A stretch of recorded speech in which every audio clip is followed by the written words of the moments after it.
কুসকুসে কালো বেলাল, এমন অমাবস্যার অন্ধকারের মতো কালো বেলাল, যে নবীর পরশে জান্নাতি হয়ে গেছে। ওই কালো বেলালের দিলের মধ্যে রাসূলের প্রতি কত মহাব্বত ছিল। আল্লাহর হাবিব যখন ইন্তেকাল হয়ে গেছেন, আল্লাহর হাবিব ইন্তেকালের পরে বিলাল বলতেছেন, ও হাসান ও হুসাইন ও উমর রাদিয়াল্লাহু তাআলা, ও খুলাফা, আমি আর মদিনায় থাকতে পারবো না, আমি আজানও দিতে পারবো না। মদিনার মধ্যে যখন মসজিদ নববীতে আমি যাব, আমি যাওয়ার পর ইমামতির মুসাল্লায় যখন আমি আমার হাবিবকে দেখব না, তখন আমার ভালো লাগবে না। এটা বলার পর বিলাল চলে গেলেন সিরিয়াতে। সিরিয়াতে চলে গেলেন। মদিনার মধ্যে বেলালের আজান এখন শোনা যায় না। বিলালের আজান যখন শোনা যায় না, এখন মসজিদ নববীর আজান আগের মতো মাধুর্যপূর্ণ হয় না। একদিন হযরত হাসান হুসাইন রাদিয়াল্লাহু তাআলা আনহু উপস্থিত আছেন।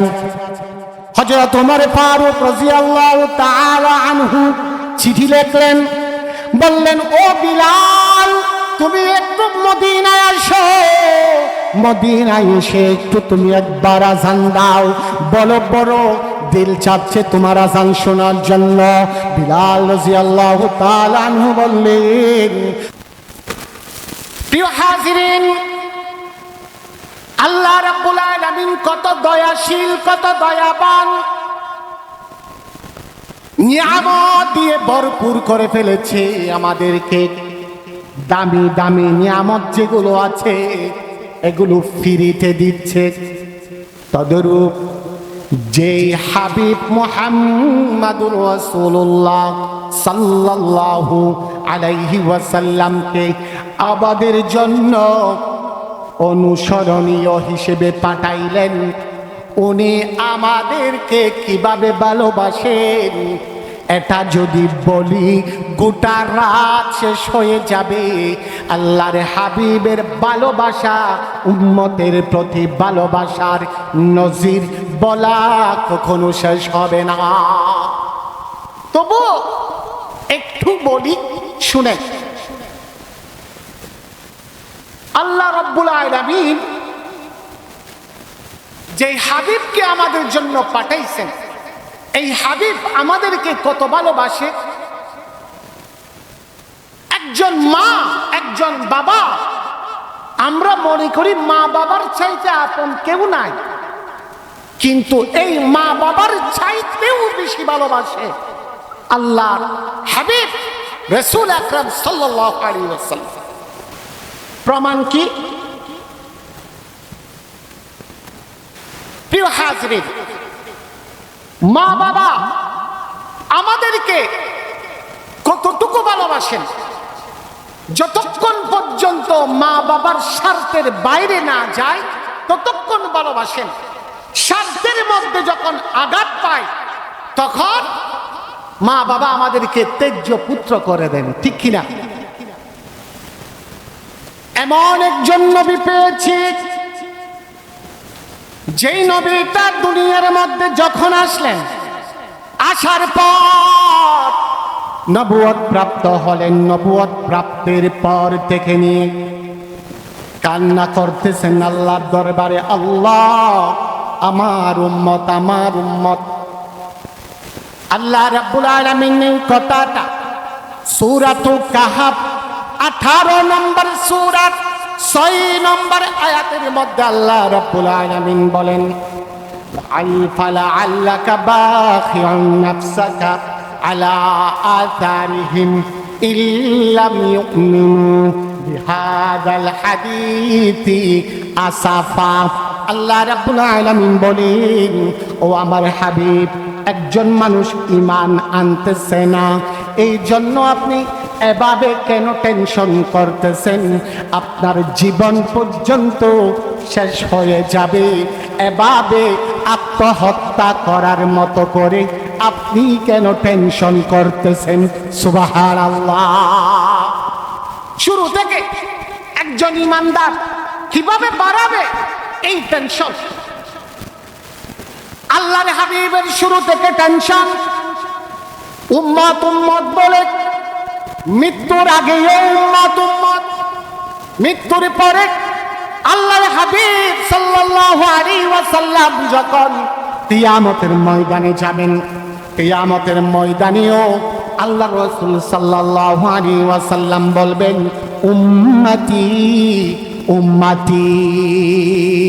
বলেন এবার, আমাদের মা বাবা দুনিয়াতে আমাদের জন্য কান্না করতেছে, কিয়ামতের ময়দানে আমার মা বাবা আমাদের জন্য কান্না করবে? কোনোদিনও কান্না করবে না। আল্লাহ রাব্বুল আলামিন ওই কথাটা বলতেছেন, ইয়াউমা ইয়াফিরুল মারউ মিন আখিহি ওয়া উম্মিহি ওয়া আবিহি ওয়া সাহিবাতিহি ওয়া বানি। আল্লাহ তাআলা বলেন, লিকুল্লি ইমরিইন মিনহুম ইয়াউমাইযিন শা'নুন ইউগনি। যখন কিয়ামতের ময়দানে একটা নেকির জন্য, আরেকটু পিছনে যায়, কিয়ামতের ময়দানে নেকি এবং বদি কি হবে? মাপা হবে। একজন মানুষ একটা নেকির জন্য হা হা করবে, ও আল্লাহ, একটা নেকির জন্য আমি জাহান্নামে যাচ্ছি, আল্লাহ একটা নেকি কোথায় কিভাবে ব্যবস্থা হবে? একটা নেকির জন্য ওই মানুষটা দৌড়ে যাবে, মনে মনে চিন্তা করবে, দুনিয়ার মধ্যে আমাকে বেশি ভালোবাসতেন আমার মা। মায়ের কাছে যখন যাবে, ইয়াউমা ইয়াফিরুল মারউ মিন আখি, প্রথমে যাইবে ভাইয়ের কাছে। ভাই বড় ধন, রক্তের বাঁধন। এই ভাইয়ের কাছে যখন যাবে, ভাই বলবে আমি নেকি দিতে পারবো না। ওয়া উম্মিহি ওয়া আবি, মায়ের কাছে যাবে, বাবার কাছে যাবে, বলবে মা বাবা, আপনি না আমাদেরকে শীতের রাতে নিজে না গায়ে কম্বল গায়ে না দিয়ে আমাদেরকে গায়ে দেওয়াইছেন কম্বল, নিজে না খেয়ে আমাকে খাওয়াইছেন। আমি একটা মাত্র নেকির জন্য আজকে বেঁচে গেছি, একটা মাত্র নেকির জন্য আটকে গেছি, আমাকে একটা নেকি দেন, আমি জান্নাতে চলে যাব। মা বলবে, বাবা বলবে, না না, তোমাকে একটা নেকি দেওয়া যাবে না, কারণ আমার যদি কম হয়ে যায় আমি তখন কার কাছ থেকে নেব? ওয়া সাহিবাতিহি ওয়া বানি, নিজের মায়ের কাছে আসবে, নিজের মায়ের কাছে এসে বলবে, মা তুমি তো দিলা না। বাবার কাছে আসবে, বাবাও তো দিল না। এবার যাবে নিজের পুত্র সন্তানের কাছে, ও ছেলে, ও বেটা, নিচে না খাওয়াইয়া তোরে খাওয়াইলাম, একটা মাত্র নেকি দেখ। তখন সেও দেবে না। নিজের বিবির কাছে যাবে, স্বামীর কাছে যাবে, ওয়া সাহিবাতিহি ওয়া বানি, নিজের বিবির কাছে যখন যাবে, বিবিও বলবে দেবে না, নিজের জামাইও বলবে দেবে না। তখন ওই ব্যক্তি কি করবে দেখেন, একটা নেকি যখন পাই না, তখন কিছু দূর গিয়ে একটা পাথরের মধ্যে হেলান দিয়ে বসে থাকবে, কোনো উপায় নাই, নেকি পাবে কোথায়? তার পাশ দিয়ে একজন মানুষ যাবে অপরিচিত,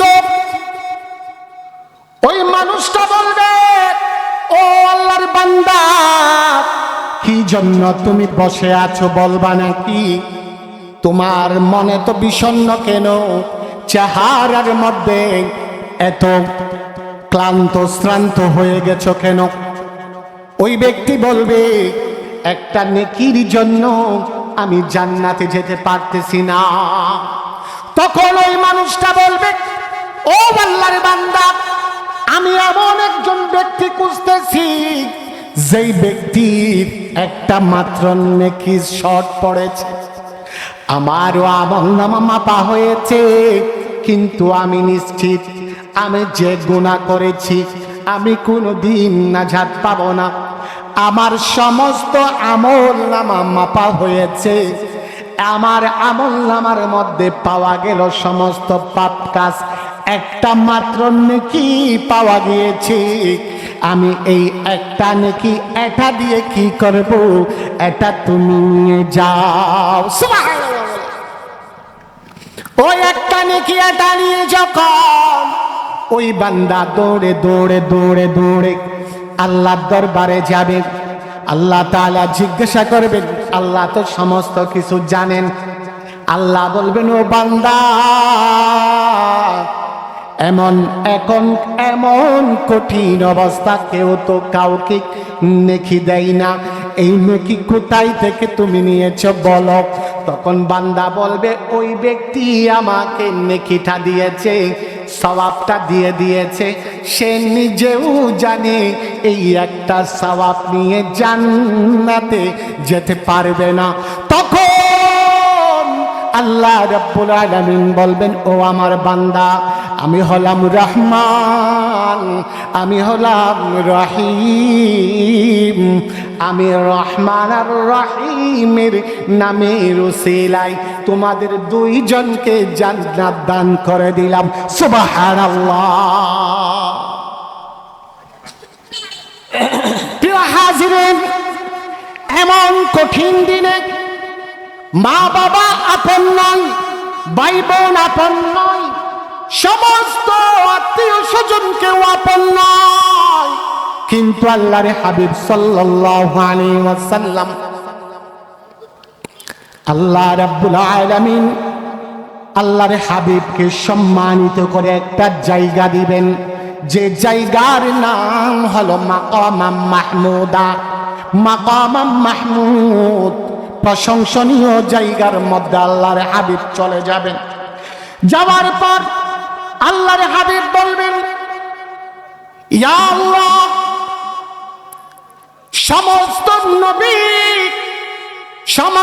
নবীরা যার যার দোয়া করে ফেলেছেন, কিন্তু আমি আমার উম্মত যতক্ষণ পর্যন্ত সুপারিশ প্রাপ্ত হবে না ততক্ষণ পর্যন্ত আমি কপাল মাকামে মাহমুদ থেকে তুলব না। সুবহানাল্লাহ। আল্লাহর হাবিব সাল্লাল্লাহু আলাইহি ওয়াসাল্লাম কান্না করবেন, বলবেন, ইয়া আল্লাহ, আদম নবী দোয়া করে ফেলেছে রব্বানা যালামনা আনফুসানা বলে, নূহ নবী দোয়া করে ফেলেছে, ইব্রাহিম নবী দোয়া করে ফেলেছে, ঈসা নবী দোয়া করে ফেলেছে, আমার উম্মতের হালত কি হবে? ইয়া উম্মতি, ইয়া উম্মতি, ইয়া উম্মতি, ইয়া উম্মতি বলে বলে যখন কান্না করবে, তখন জিবরাইল আমিনকে আল্লাহ তাআলা ডাক দিয়ে বলবে, ফাকালাল্লাহ ইয়া জিবরাইল ইযহাব ইলা মুহাম্মদ সাল্লাল্লাহু আলাইহি ওয়াসাল্লাম ফাকুল ইন্না সানুরদিকা ফি উম্মাতিকা ওয়ালা নাসুকা। ও জিবরাইল, আপনি তাড়াতাড়ি গিয়ে আমার হাবিবকে বলেন কপালটা তুলতে, আমি আমার হাবিবকে এমন ভাবে দেব কোনদিন আমার হাবিব যেন মন খারাপ করে থাকতে না হয়, পরিপূর্ণভাবে আমার হাবিবকে আমি আল্লাহ রাজি করে দেব। সুবহানাল্লাহ। বলেন এবার, আল্লাহর হাবিব আমাদেরকে বেশি ভালোবাসেন নাকি মা বাবা আমাদেরকে বেশি ভালোবাসেন? এতক্ষণ আলোচনার মাধ্যমে এটাই বোঝাতে চেয়েছি, আল্লাহর হাবিব আমাদেরকে সব থেকে বেশি ভালোবাসেন, আমাদেরকে আর কেউ এত বেশি ভালোবাসেন না।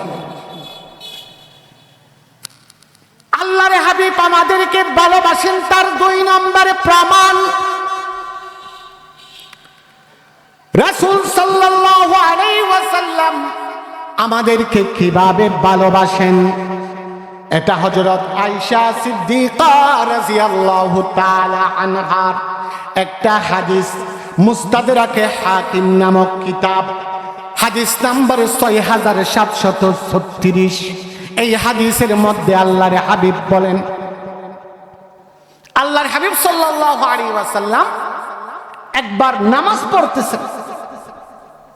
নামাজ পড়ার পর দোয়া করতেছেন। আয়েশা সিদ্দিকা রাদিয়াল্লাহু তাআলা আনহা বললেন, ইয়া রাসূলুল্লাহ, ইয়া হাবিবাল্লাহ, আমার জন্য একটু দোয়া করুন, আমার জন্য একটু দোয়া করুন। আল্লাহর হাবিব সাল্লাল্লাহু আলাইহি ওয়াসাল্লাম বললেন, ইয়া আয়েশা, তোমার জন্য আমি দোয়া করতেছি। ইয়া আল্লাহ, আমার আয়েশার আগের সমস্ত গুনাহ মাফ করে দিন, আমার আয়েশার জিন্দেগীর সমস্ত গুনাহ মাফ করে দিন, আমার আয়েশা জিন্দেগীর মধ্যে বারাকা দান করুন। এভাবে দোয়া করা যখন শেষ, আল্লাহর হাবিব সাল্লাল্লাহু আলাইহি ওয়াসাল্লাম মুচকি হেসে দিলেন। হাসি দেওয়ার পর আয়েশা রাদিয়াল্লাহু তাআলা আনহাকে বললেন, ও আয়েশা, তুমি কি মনে করো তোমার জন্য আমি দোয়া করি না কি করি না? আয়েশা সিদ্দিকা রাদিয়াল্লাহু তাআলা আনহা বললেন, ইয়া রাসূলুল্লাহ সাল্লাল্লাহু আলাইহি ওয়াসাল্লাম, আমি তো জানি না আপনি দোয়া করেন না কি করেন না। আল্লাহর হাবিব বলেন, ফাকাল ওয়াল্লাহ, আল্লাহর শপথ, আল্লাহর কসম করে বলতেছি, ইন্নাহা লাদুআই লিউম্মতি ফি কুল্লি সালাত। ও আয়েশা,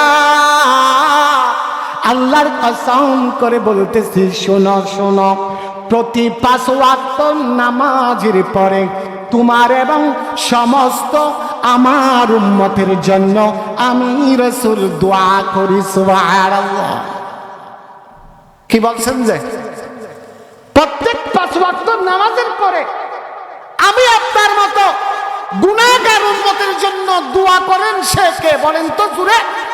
মুহাম্মদুর রাসূলুল্লাহ সাল্লাল্লাহু আলাইহি ওয়াসাল্লাম।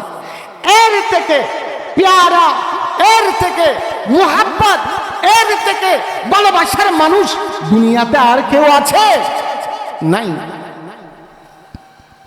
তাহলে কি বললাম? আমরা এমন একজন রাসূল পেয়েছি, এমন একজন নবী পেয়েছি, যেই নবী, যেই রাসূল দুনিয়াতে যতদিন ছিলেন 63 বছর জিন্দেগির মধ্যে প্রতিটি ওয়াক্তে নামাজের পরে আমাদের মতো গুনাহগার উম্মতদের জন্য দোয়া করে গেছেন। সুবহানাল্লাহ। রাসূল সাল্লাল্লাহু আলাইহি ওয়াসাল্লাম আমাদেরকে ভালোবাসেন কিনা তার আলোচনা চলছিল। প্রিয় হাজিরিন, মুসনাদে আহমদের হাদিস নাম্বার 9536 নাম্বার, 9536 নম্বর হাদিসের মধ্যে আল্লাহর রাসূল সাল্লাল্লাহু আলাইহি ওয়াসাল্লাম আমাদেরকে ভালোবাসেন নাকি ভালোবাসেন না, এটার প্রমাণ দিয়ে গেলেন। আল্লাহর হাবিব সাল্লাল্লাহু আলাইহি ওয়াসাল্লাম একদিন মসজিদে নববী থেকে মসজিদে কুবার দিকে যাচ্ছিলেন। হঠাৎ করে আল্লাহর হাবিব সাল্লাল্লাহু আলাইহি ওয়াসাল্লাম বসে পড়লেন। বসার পর আল্লাহর হাবিব হু হু করে কান্না আরম্ভ করে দিলেন। এমন কান্না, যেই কান্নার কারণে চোখ দিয়ে পানি দর দর দর দর করে ঝরতেছে। দাড়ি মোবারক অশ্রুতে ভিজে যাচ্ছে। এমন কান্না করার কারণ সাহাবে কেরামগণ খুঁজে পাচ্ছেন না। আল্লাহর হাবিব সাল্লাল্লাহু আলাইহি ওয়াসাল্লামের সাথে সাহাবে কেরামদের কাফেলা ছিল। সাহাবে কেরামগণ জিজ্ঞাসা করলেন, ইয়া রাসূলুল্লাহ, ইয়া হাবিবাল্লাহ, আপনি কেন কান্না করতেছেন?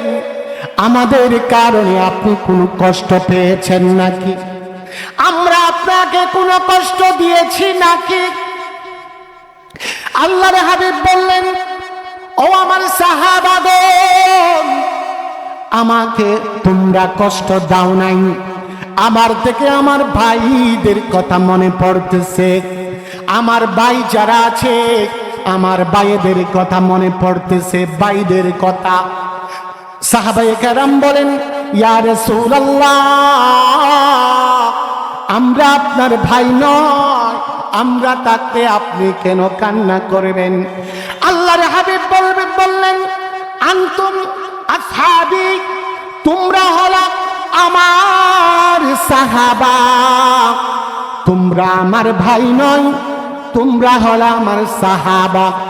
আল্লাহর হাবিবকে জিজ্ঞাসা করলেন, ইয়া রাসূলুল্লাহ, আমরা যদি সাহাবা হই আপনার ভাই কারা এটা একটু বলেন। আল্লাহর হাবিব বললেন, ও আমার সাহাবাগণ, শুনো শুনো, আমার ভাই কারা তার পরিচয় তোমাদেরকে বলে দিচ্ছি। আমি যখন দুনিয়া থেকে চলে যাব 1450 বছর পরে কুতুবদিয়ার কোয়ারবিল ইউনিয়নের সমিতির উরস্ত একটা মাহফিলের মধ্যে বসে আমার কিছু আশেকগণ, আমার কিছু উম্মতগণ আমার কথা শুনবে। আমার কথা শুনে শুনে দিলের মধ্যে আমি মুহাম্মদের মহব্বত রাখবে। আমি যেটা বলবো সেটা করবে, আমি যেটা না করার জন্য বলবো সেখান থেকে বিরত থাকবেন। এমন কিছু আমার উম্মতগণ 1450 বছর আমাকে মুহাব্বত লালন করে আমার উপর দরুদ পড়বে, আমার প্রতি ভালোবাসা জাহির করবে। ওই সমস্ত মানুষেরাই হলো আমি রাসূলুল্লাহ সাল্লাল্লাহু আলাইহি ওয়াসাল্লামের ভাই। সুবহানাল্লাহ বলে। ও দুনিয়ার মানুষ, আপনি মনে করছেন আপনার দাম নাই, লবণ চাষ করেন বলে আপনার কোনো দাম নাই মনে করবেন না। আপনার দিলের মধ্যে যখন কালিমা আছে, আপনার দিলের মধ্যে যখন আল্লাহর পরিচয় আছে, আপনার দিলের মধ্যে যখন মুহাম্মদুর রাসূলুল্লাহ সাল্লাল্লাহু আলাইহি ওয়াসাল্লামের মুহাব্বত আছে, মনে করবেন আপনার মতো দামি দুনিয়া এবং আখিরাতে কেউ নাই। সুবহানাল্লাহ। এই দাবি যারা বুঝতে পারে, আল্লাহর হাবিবের নামে যখন কটূক্তি করে, আল্লাহর হাবিবকে যখন কেউ গালি দেয়, রক্ত টকবক করে উঠে নাকি উঠে না বলে? দিনের মধ্যে জজবা উঠে যায়। ও নবী, আপনাকে যদি কেউ কিছু বলে কল্লা দিতে পারি, নিজের জান দিতে পারি, ওই বেঈমান নাস্তিককে আমি টুকরো টুকরো করতে দ্বিধা করব না। পারবেন নাকি পারবেন না বলেন? প্রিয় হাজিরিন, সেজন্য আল্লাহর হাবিব সাল্লাল্লাহু আলাইহি ওয়াসাল্লামের উম্মত আমরা অনেক দামি, অনেক দামি। আল্লাহর হাবিব আমাদেরকে ভালোবাসছে, অনেক বেশি ভালোবেসেছে। আল্লাহর হাবিব ভালোবেসেছেন বলে তায়েফের ময়দানে আমাদেরকে বদদুয়া দেন নাই, দিয়েছেন।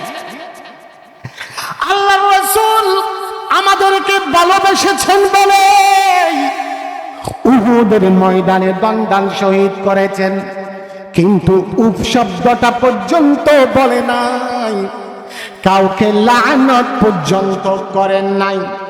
আল্লাহর হাবিব আমাদেরকে ভালোবেসেছেন বলে, আমাদেরকে ভালোবাসেন বলেই আল্লাহর হাবিব এই দুনিয়ার মধ্যে কিভাবে চলবো, কিভাবে চললে জান্নাতে যেতে পারবো, সেই গাইডলাইন আমাদেরকে দিয়ে গেছেন।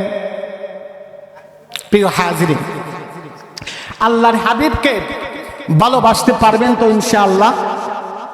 কারণ কি, আমরা তো বাঙালি, আমাদেরকে কিছু দিলে তারপর আমরা দিই, আমাদেরকে কেউ না দিলে আমরা কিছু দিই না। সেই জন্য সালাম দিলে তারপর সালামের জবাব দেবো, যে আমি নিজে সালাম দেব না, এইরকম মানুষ আছে নাকি নাই? সালাম নেওয়ার জন্য বসে আছি কিন্তু দিই না। প্রিয় হাজিরিন, আল্লাহর হাবিবকে ভালোবাসতে হলে নবীর ইশক লাগবে। নবীর কি লাগবে? ইশক। নবীর ইশক মানে কি? নবীর আশিক কারা? সংক্ষিপ্ত আকারে বলে যাই, নবীর আশিক হলো আল্লাহ রাব্বুল আলামিন সূরা আলে ইমরানের মধ্যে বলে দিয়েছেন, কুল ইন কুনতুম তুহিব্বুনাল্লাহ ফাত্তাবিউনি ইউহিব্বুকুমুল্লাহ ওয়া ইয়াগফির লাকুম যুনুবাকুম ওয়াল্লাহু গফুরুর রহিম। আল্লাহর হাবিবকে ভালোবাসা, আল্লাহর হাবিবকে ভালোবাসলে আল্লাহ ভালোবাসবেন, আল্লাহ ভালোবাসলে জান্নাত পাবো। আল্লাহ রাব্বুল আলামিন এই কথাটা কোরআনের মধ্যে বলেছেন। আল্লাহর হাবিব হাদিস শরীফের মধ্যে বলতেছেন, লা ইউমিনু আহাদুকুম হাত্তা আকুনা আহাব্বা ইলাইহি মিন ওয়ালিদিহি ওয়া ওয়ালাদিহি ওয়ান নাসি আজমাইন। আল্লাহর হাবিব বলেন, যতক্ষণ পর্যন্ত তোমার জানের চাইতে, তোমার ধনের চাইতে, তোমার মালের চাইতে, তোমার বিবির চাইতে, তোমার পুত্র পরিজনের চাইতে, তোমার বন্ধু বান্ধবের চাইতে, তোমার শরীরের চাইতে, তোমার রক্তের চাইতে আমি মুহাব্বতকে আমি মুহাম্মদকে মুহাব্বত করতে পারবা না, ততক্ষণ পর্যন্ত তোমরা ঈমানদার হতে পারবা না। ঠিক কিনা বলে? আমরা নবীর আশিক দাবি করি, কিন্তু কে আল্লাহর হাবিবের জন্য রক্ত দিতে রাজি আছি? আমরা নাই। এমনি বলবো রাজি আছি, কিন্তু নাই তো। রক্ত বাদ দেন না, কম্বলটা পর্যন্ত ফেলতে রাজি নাই, কম্বলটা পর্যন্ত ফেলতে রাজি নাই। প্রিয় হাজিরিন, কিভাবে আল্লাহ রাসূলকে ভালোবাসতে হবে? সূরা আহজাব আল্লাহ রাব্বুল আলামিন 33 নম্বর সূরার মধ্যে বলে দিয়েছেন, আন-নাবিয়্যু আওলা বিল মুমিনিনা মিন আনফুসিহিম ওয়া আজওয়াজুহু উম্মাহাতুহুম। আল্লাহর হাবিব বলেন, ও দুনিয়ার মানুষ, আল্লাহ রাব্বুল আলামিন কোরআনের মধ্যে বলে দিয়েছেন, আন-নাবিয়্যু আওলা বিল মুমিনিন, মুমিন যারা আছে তাদের কাছে দুনিয়ার সমস্ত কিছু, সমস্ত ধন সম্পত্তি, সমস্ত পুত্র পরিজন, বিবি, সমস্ত ভাই বেরাদর, মা বাবা, সমস্ত কিছুর চাইতে আউলা বিল মুমিনিন, মুমিনদের কাছে নবীজি প্রিয় হবেন। কোরআনের মধ্যে আছেন। এটা নজরানা নজির দেখাইছেন, উদাহরণ দেখাইছেন সাহাবায়ে কেরাম। সুবহানাল্লাহ বলেন। প্রিয় হাজিরিন, তাহলে নবীর ইশক দিলে আছে, নবীর ইশক আশিক দাবি করতে পারবো যখন আমরা জানের চাইতে, দেহের শরীরের চাইতে, রক্তের চাইতে, মা বাবা স্ত্রী পুত্র পরিজন ধন সম্পদের চাইতে আল্লাহর হাবিবকে বেশি ভালোবাসবো। আমরা আল্লাহর হাবিবকে ভালোবাসতে রাজি আছি নাকি নাই?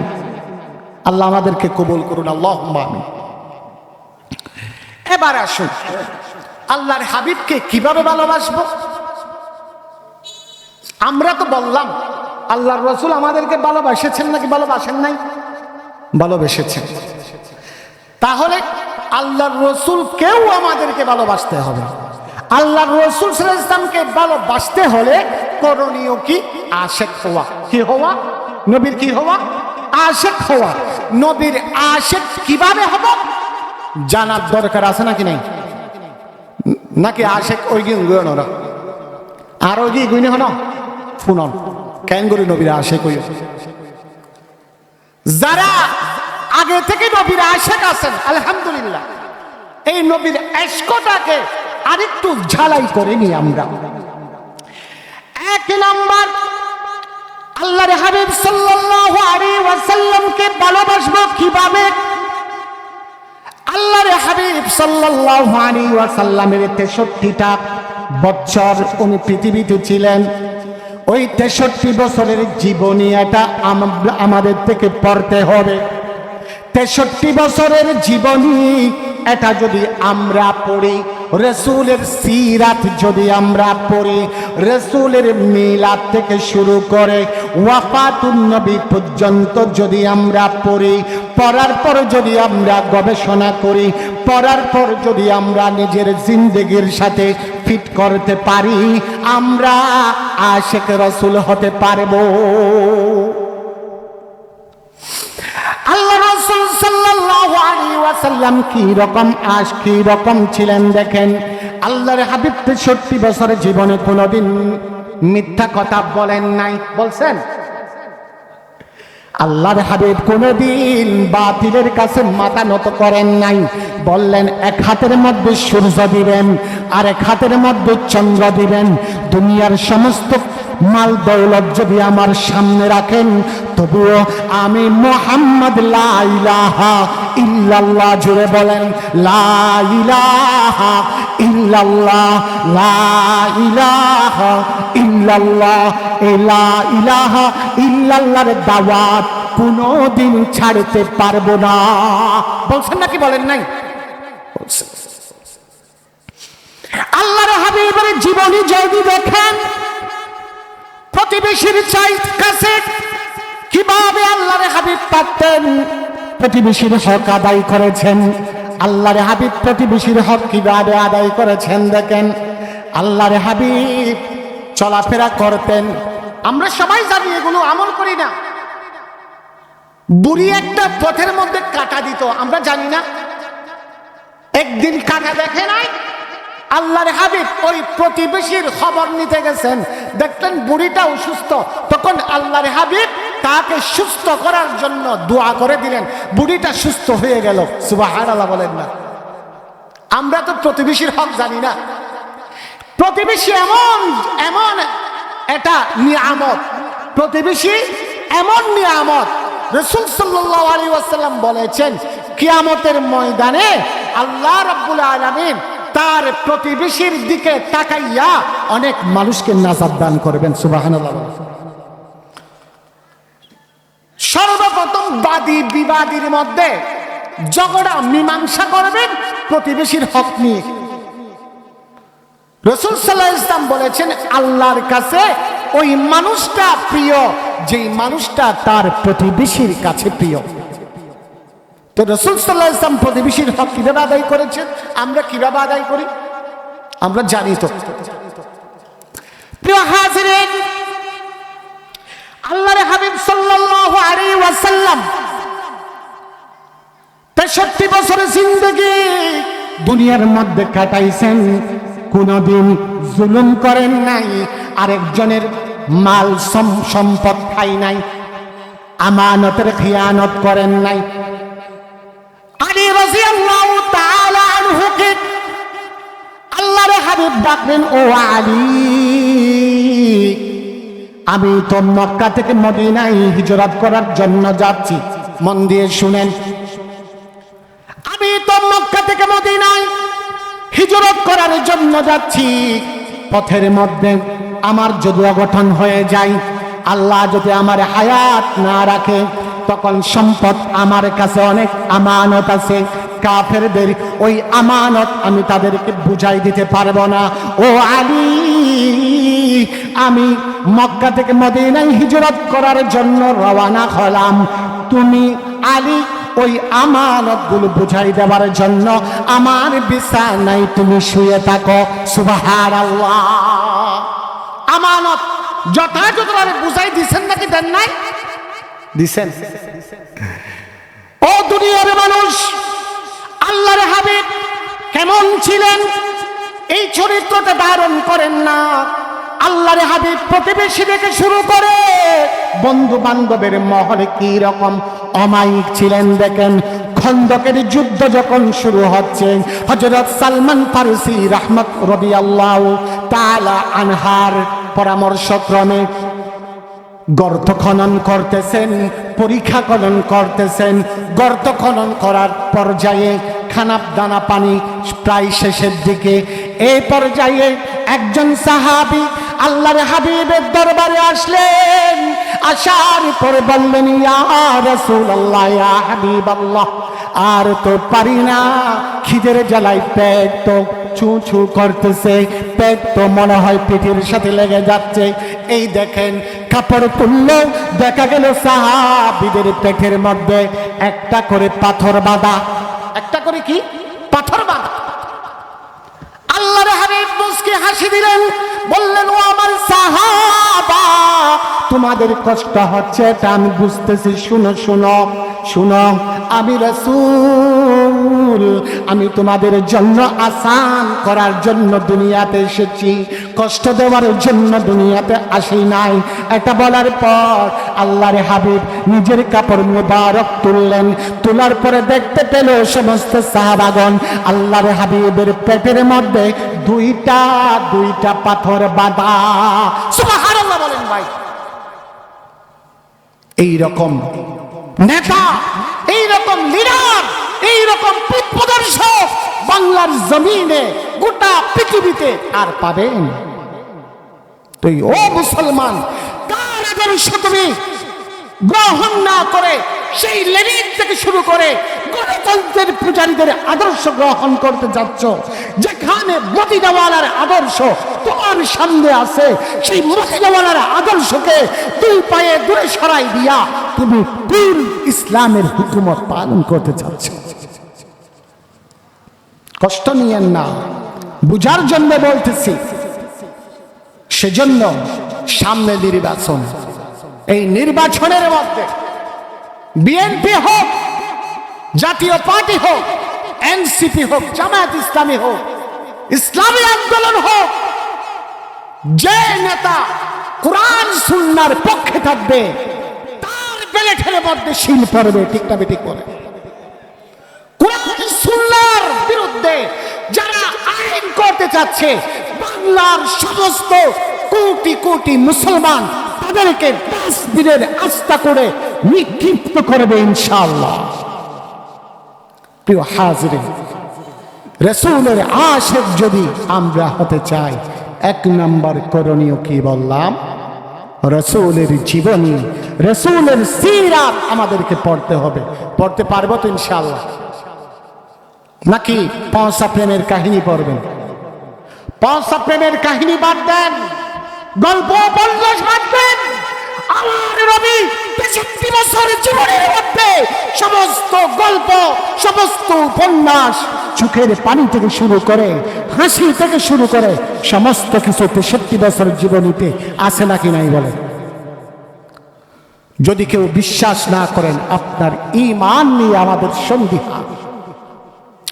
দুই নাম্বার, আশিক রাসূল যদি হতে চাই, দুই নাম্বার করণীয় হলো আল্লাহর হাবিবের উপর দরুদ পড়ব। কি পড়ব? দরুদ পড়ব। কঠিন নাকি সহজ? বলেন সাল্লাল্লাহু সাল্লাল্লাহু সাল্লাল্লাহু সাল্লাল্লাহু, বলেন সাল্লাল্লাহু সাল্লাল্লাহু। দরুদ পড়লে কি ফায়দা আমি বলবো, বলেন না? সাল্লাল্লাহু সাল্লাল্লাহু সাল্লাল্লাহু সাল্লাল্লাহু সাল্লাল্লাহু সাল্লাল্লাহু সাল্লাল্লাহু সাল্লাল্লাহু। শামসুদ্দোহা সালাম, বদরুদ্দুজা সালাম, সালাম সালাম হাজার সালাম ইয়া রাসূলুল্লাহ সাল্লাল্লাহু সাল্লাল্লাহু সাল্লাল্লাহু সাল্লাল্লাহু। তোমার দিদার পেতে চাই, মন ছুটে যাই মদিনায়, সালাম দিতে পাখিরাও যাই, তা ছাড়া আর আশা নাই। বসে আছি এই উম্মত, খুঁজি মদিনারি পথ, সালাম সালাম হাজার সালাম ইয়া রাসূলুল্লাহ সাল্লাল্লাহু সাল্লাল্লাহু সাল্লাল্লাহু সাল্লাল্লাহু সাল্লাল্লাহু আলাইহি ওয়াসাল্লাম।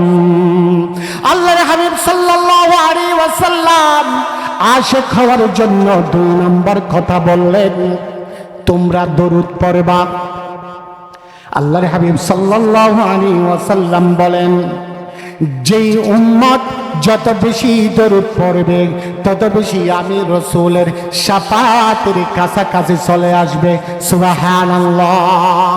আল্লাহর হাবিব সাহাবাদেরকে বললেন, ইয়া আমার সাহাবাগণ শোনো শোনো, যেই মানুষটা দরুদ পড়বে আমি রাসূলের উপর, যেই মানুষটা একবার দরুদ পড়বে আমি রাসূল আল্লাহর তরফ থেকে 3টা পুরস্কার তাকে দেব।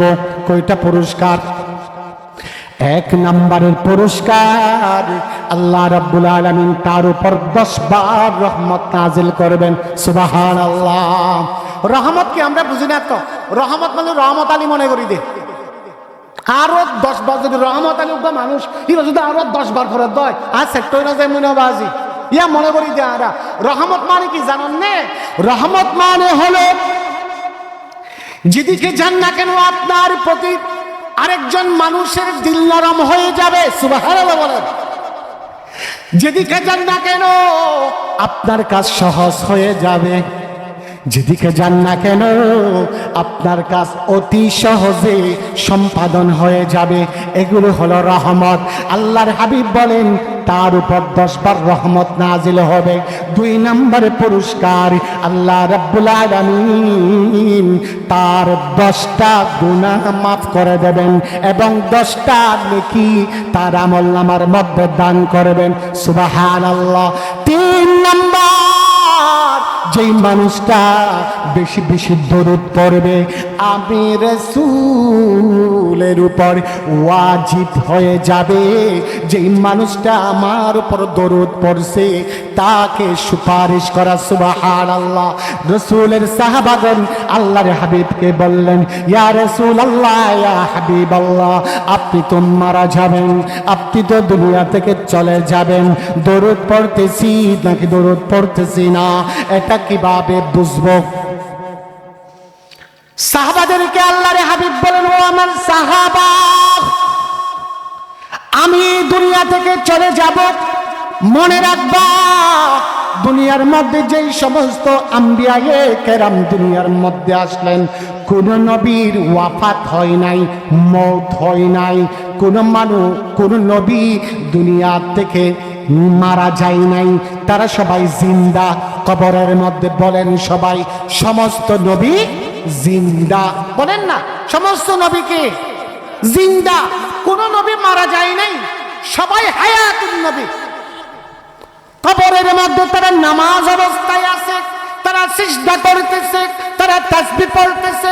সাহাবাদেরকে আল্লাহর হাবিব বলেন, ও আমার সাহাবাগণ, যখন কোন উম্মত আমার উপর দরুদ পড়বে আমি নবী, মদিনাওয়ালা নবী, সবুজ গম্বুজের নিচে আমি ওই উম্মত যে দোয়া আমার উপর দরুদ পড়ে ফেরেশতাগণ সেই দরুদের হাদিয়াটা সুন্দর সুগন্ধি মাখা একটা কাগজে, একটা রুমালে, একটা কাপড়ে ভরে আমি নবী রওজার মধ্যে হাদিয়া দিয়ে যাই।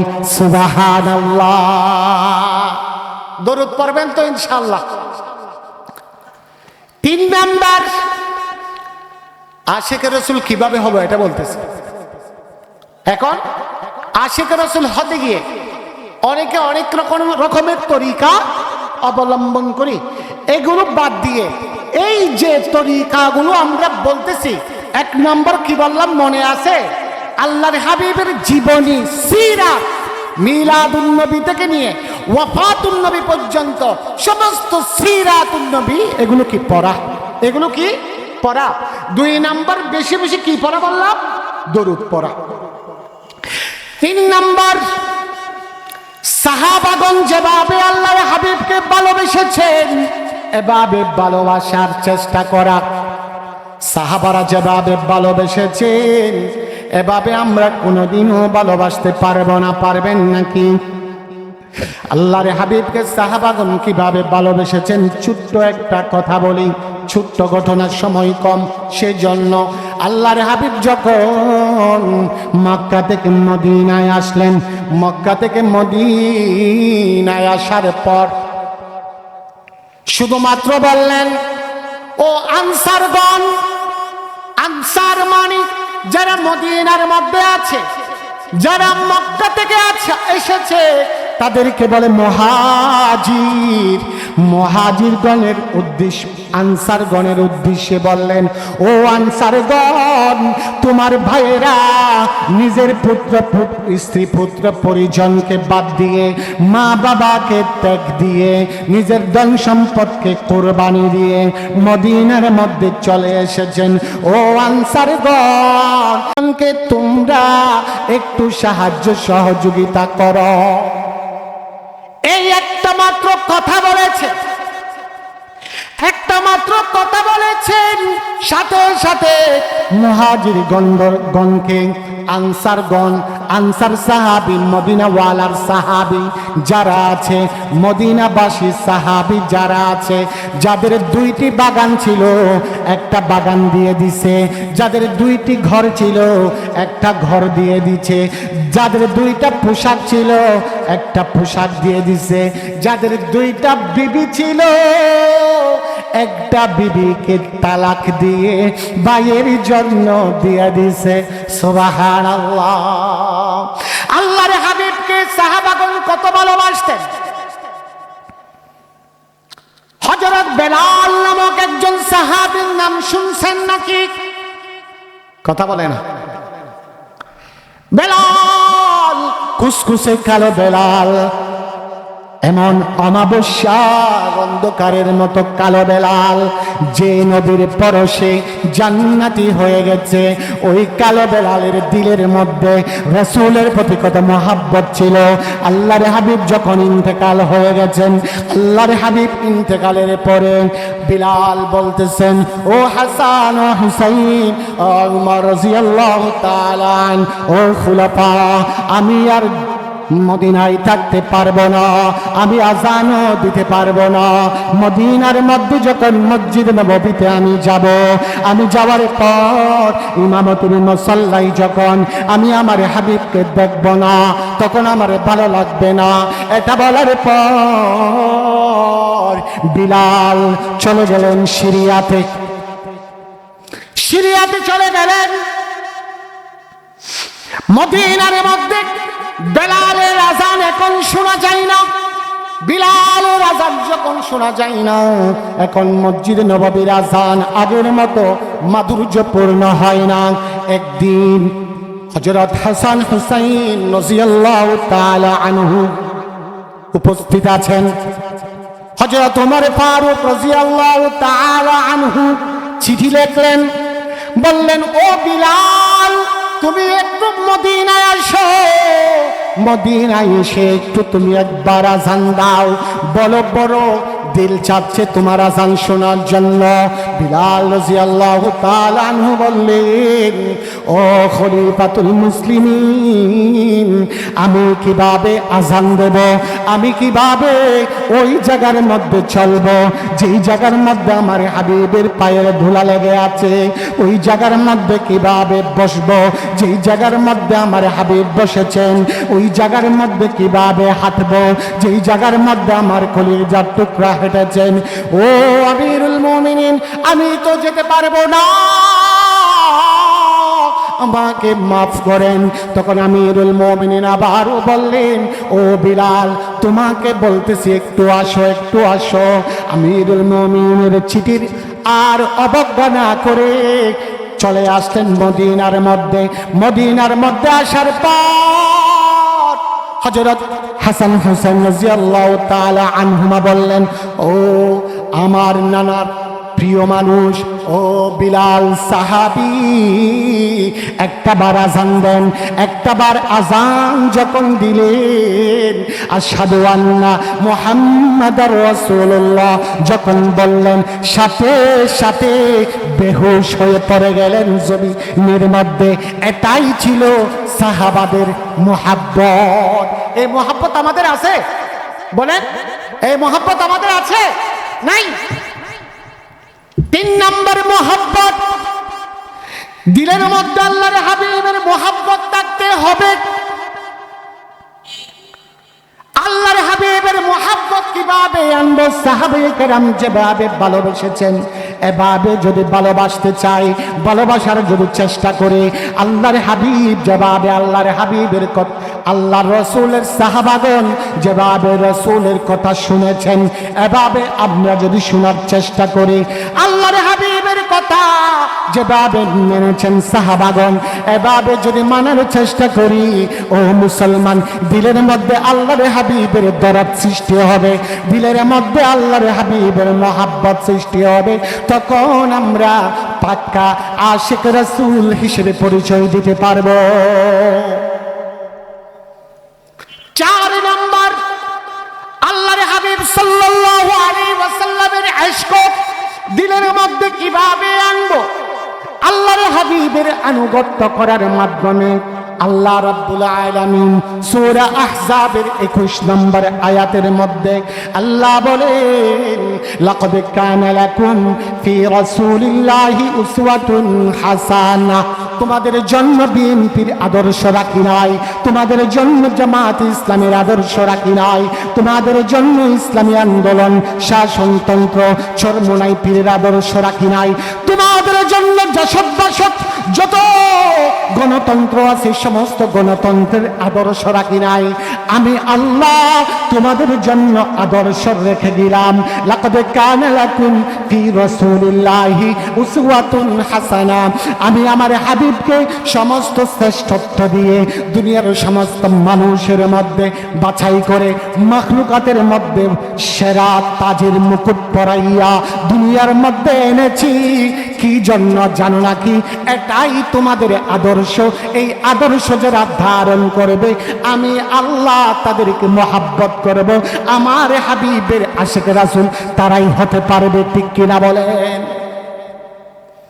5 নম্বর, আল্লাহর হাবিবের আদর্শ বাস্তবায়নের মাধ্যমে আশিক রাসূল হতে পারবো। একজন মানুষের মুখের মধ্যে দাড়ি নাই, সকৌশলে বলবো, ও আল্লাহর বান্দা রাসূলের উম্মত, মুখের মধ্যে দাড়িটা লাগাও। একজন মানুষ নামাজ পড়ে না, নামাজ পড়লেও ফরজ পড়ে, সুন্নত পড়ে না, তাদেরকে বললাম সুন্নত পড়ো। একজন মানুষ দস্তরখান বিছাই খানা খাই না, তাদেরকে বললাম খানা খাও, দস্তরখান বিছাই। একজন মানুষ ইস্তিনজার পর ডিলা কুলুক নেই না, তাদেরকে বললাম ডিলা কুলুক নাও। একজন মানুষ রাতের বেলায় ফেসবুক গোটায়, ইন্টারনেটের মধ্যে পড়ে, সারা রাত সে নষ্ট করে দেয়, তাদেরকে হাদিসটা শোনাই দিলাম। যেই মানুষটা এশার নামাজ জামাত সহকারে আদায় করলো, ফজরের নামাজ জামাত সহকারে আদায় করলো, সারা রাত ইবাদত করলে যেই সওয়াব, সে ঘুমাই সেই সওয়াবটুকু পেয়ে গেল। সুবহানাল্লাহ বলেন। এই হাদিসগুলো শোনাই দিলাম। এভাবে রাসূল সাল্লাল্লাহু আলাইহি ওয়াসাল্লামের আদর্শ সমাজের মধ্যে বাস্তবায়ন করার মাধ্যমে আল্লাহ রাসূল সাল্লাল্লাহু আলাইহি ওয়াসাল্লামের ইশক দিলের মধ্যে আসবে, আশিক রাসূল হতে পারবো। সর্বশেষ যে কাজ করলে আমরা আশিক রাসূল হতে পারবো সেটা হলো, ও মুসলমান, শেষ নবী আমাদের কলিজার টুকরা আকায়ে নামদার তাজদারে মদিনা হযরত মুহাম্মদুর রাসূলুল্লাহ, জুড়ে বলেন সাল্লাল্লাহু আলাইহি ওয়াসাল্লামের যে অবয়ব চেহারা কি রকম ছিল, কত সুন্দর ছিল, সেই সৌন্দর্য মণ্ডিত চেহারাটা একবার যেন স্বপ্নে দেখতে পারি, সেই আশাটা দিলের মধ্যে রাখা। পারবেন নাকি পারবেন না? ইনশাআল্লাহ। প্রেমের ফুলগোদারা তোমার জন্য মাতোয়ারা, যদি হতে পারি ছবিহারা, যদি তোমার প্রেমের পাই গো সারা, হে রাসূল সাল্লাল্লাহু আলাইহি ওয়াসাল্লাম বলেন, তোমার জন্য মন কাঁদে। সবাই তোমার জন্য মন কাঁদে, আখি কাঁদে, ভুবন কাঁদে। তোমার জন্য মন কাঁদে, আখি কাঁদে, ভুবন কাঁদে। শুধু বেদনা হৃদয়ে সে বাসা বাঁধে, তোমার জন্য মন কাঁদে, আখি কাঁদে, ভুবন কাঁদে। সাহারা সমাতৃষা এই বুকেতে, দহনে পুড়ে মরি হাজার দুঃখেতে। শুধু তোমার পথ চেয়ে আমি কাঁদি, আখি কাঁদে, ভুবন কাঁদে। কাঁদে নাকি কাঁদে না? অন্তর কাঁদে তো।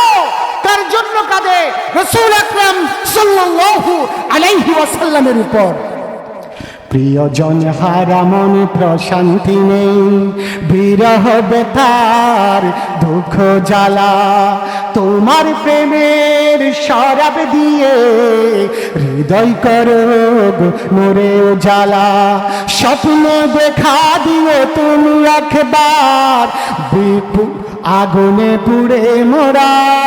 স্বপ্নে দেখা দিও তুমি একবার, বিরহে পুড়ে মোরে নদীর চারিদার। শুধু তুমি নেই, শুধু তুমি নেই। আছে নাই? সব আছে। আমি কাঁদি, আখি কাঁদে, ভুবন কাঁদে। তোমারই জন্য মন কাঁদে, আখি কাঁদে, ভুবন কাঁদে। আল্লাহর হাবিবকে যেন স্বপ্নে দেখতে পারি। সবার মনের মধ্যে আসে নাকি নাই? সবাইকে একবার সোনার মদিনায় জিয়ারত করে যেন আল্লাহ রাসূল সাল্লাল্লাহু আলাইহি ওয়াসাল্লামের রওজা মুবারকের জানি মুবারকে যেন চুমু দিতে পারি।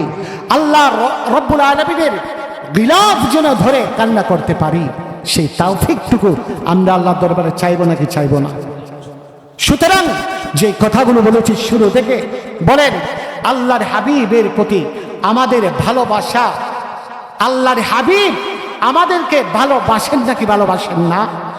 ভালোবাসেন। কিভাবে ভালোবাসেন? হাদিস কোরআনের মাধ্যমে জানিয়ে দিলাম।